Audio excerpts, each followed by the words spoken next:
With 9.0 heavily nerfing some of the main staples of the meta, as well as content outside of balance patches slowing to a halt at the end of the game, we've recently seen the development of 4 separate strategies which have a varying level of quality for the health of the game. I think these are the possible endgame futures of Splatoon 3, so I'm going to go over each one, how they developed, and which one I think will end up being what we see for the next few years of this game. Be sure to subscribe if you enjoy, and let's get started. Let's start with our first style of play, what I would call the good ending, and it's gonna be pretty familiar, honestly. It's exactly the same midline meta we've been doing previously. Now, nerfs have definitely affected these weapons, usually in ways that mitigate some of their most annoying attributes. Pencil and Edit can't paint bot as hard. Slosher's gonna be getting a little bit less Tri-Strike. Zuka will be, okay, basically the same thing. And most impactful on the nerf side of things, Range Blaster has a significantly smaller explosion size, being 17% or the 6% radius size change, and Squeezer both has a little bit less range and a little bit less strafing speed, meaning it's going to be a lot easier to crossfire against that weapon. And these nerfs definitely mattered. We got to see that right away in the Sendoku Season 4 finale, which featured a team composed of primarily FT1 members against the powerhouse group of Gray, Atomic, Yoshell, and Zenith, the latter of which have been running Range Blaster and Squeezer together for quite a while. But in this tournament going against the FT1 members with Zera's, it seems like their comp was struggling a lot more, as well as some obvious benefits to the composition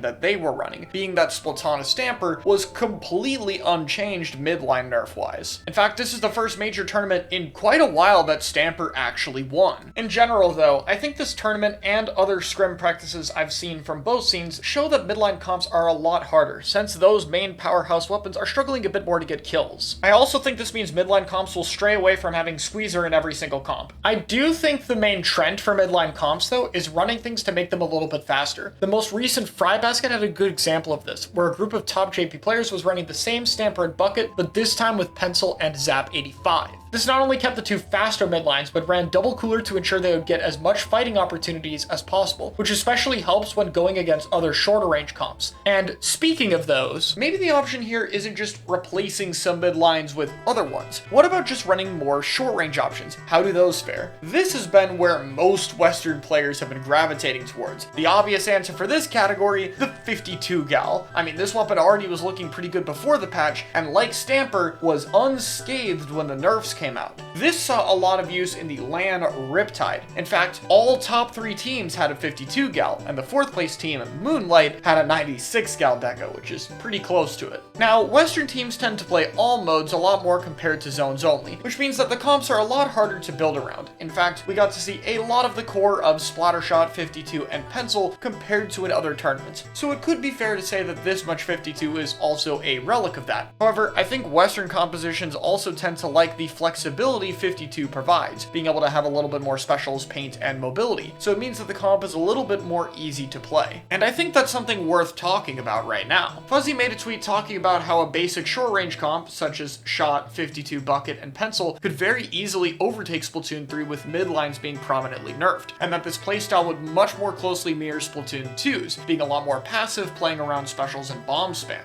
And this has been the main concern from this patch. If midline fighting weapons get a lot weaker, or even just weak enough to be equal to the short range style comps, the short range ones are a lot easier to run, especially in an all mode setting. So it creates a risk of having playstyles more similar to Splatoon 2 that could be a bit too passive and spam heavy if other things don't get developed. However, I wouldn't say right now this playstyle feels too much like Splatoon 2. There is definitely an element of spam and playing to heavy special output, especially with things like Pencil and Neo Splash being most similar to S2. However, this playstyle also has a bit of turtling. Metro found huge success with this in 20XX, defeating Moonlight 4-2, and Gru, a strong pickup of Kyo, Gray, Bagel, and Biscuit, 4-1 and 4-0 right after. And they played this comp by not just alternating with that special spam, but having 52 and Roller that could play very shark heavy. This created a style of comp that went from almost impossible to approach due to those two weapons, to suddenly lashing out at you with a huge amount of specials while keeping the mobility of short range weapons, essentially skipping the part of the mid mid-range poke game that mid-lines have been so good at, which really did well. While this style of play isn't as passive as Splatoon 2, I think the lack of powerful tools to deal with sharking, as well as too high spammability of powerful specials like Tri-Strike and Zuka, make this one of my least favorite options for the overall health of the game in the future. But what could potentially save us from this short-range, special-heavy game plan? Well, in Japan, right away, Double Bubble was being tried with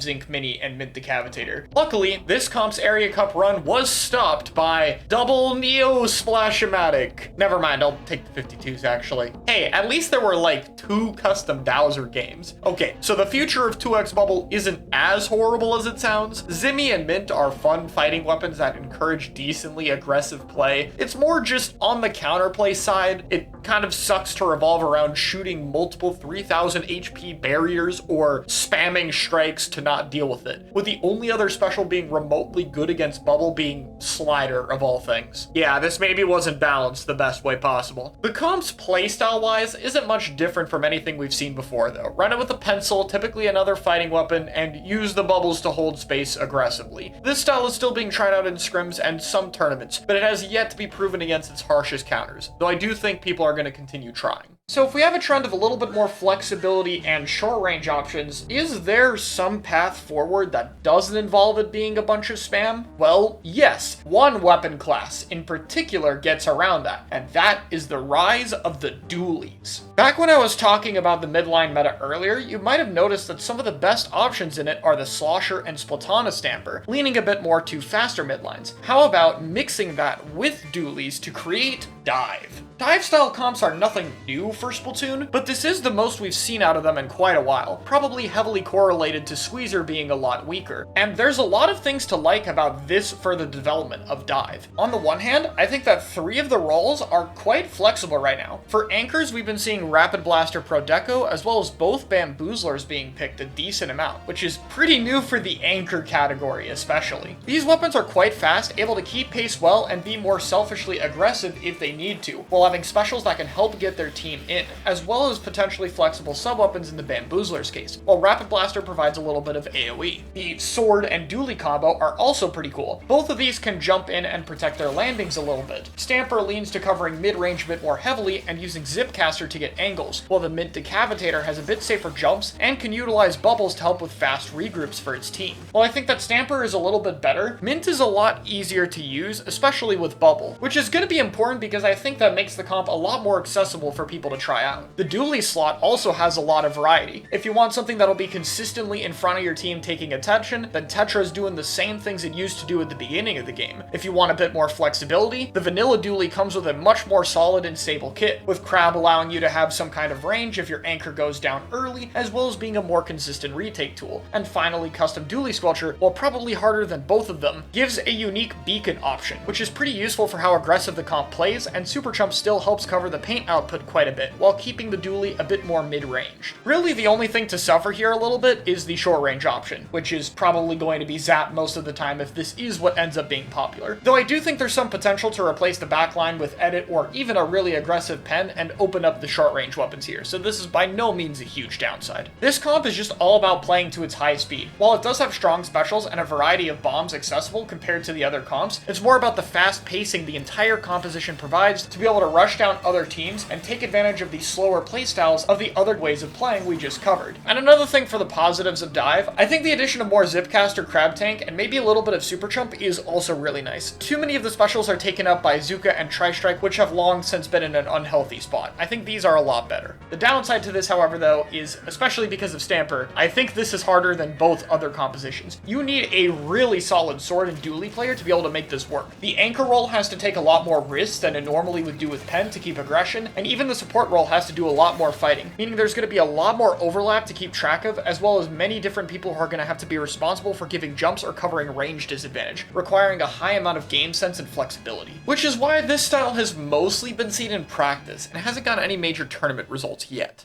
Alright, it's 3 days before this video is supposed to go live. There's Area Cup 20 happening. Hopefully nothing else happens that'll make me have to make another change to this script. What the is this?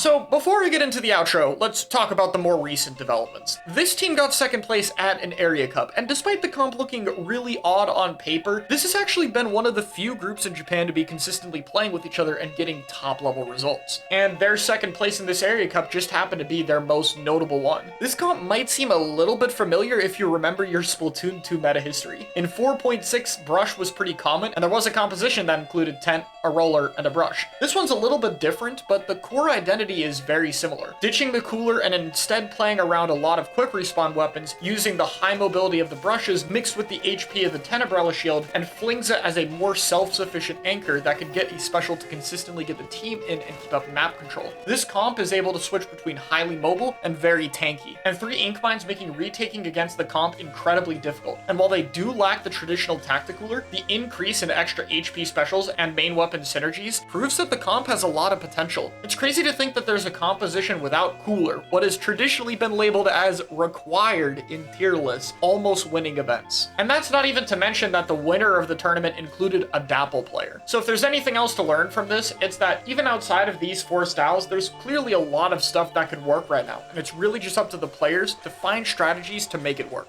Anyway, let's get back to the actual outro. Which one is actually going to reign supreme is going to be hard to say. We got a lot of time to figure it out, and patches might even change things a little bit, though I wouldn't expect too much. In all honesty, I don't see any style going out of favor completely. It seems like they're all pretty even, and the ones that seem a little bit better to me are usually a bit harder. I think we'll continue to see a clash of these 4 styles for quite a while, which is honestly probably the good news out of the whole video. It looks like there is a decent variety of strategies and options available that should hopefully keep the meta interesting for the next few years to come. But let me know what you guys think in the comments down below, and I'll see you all next time.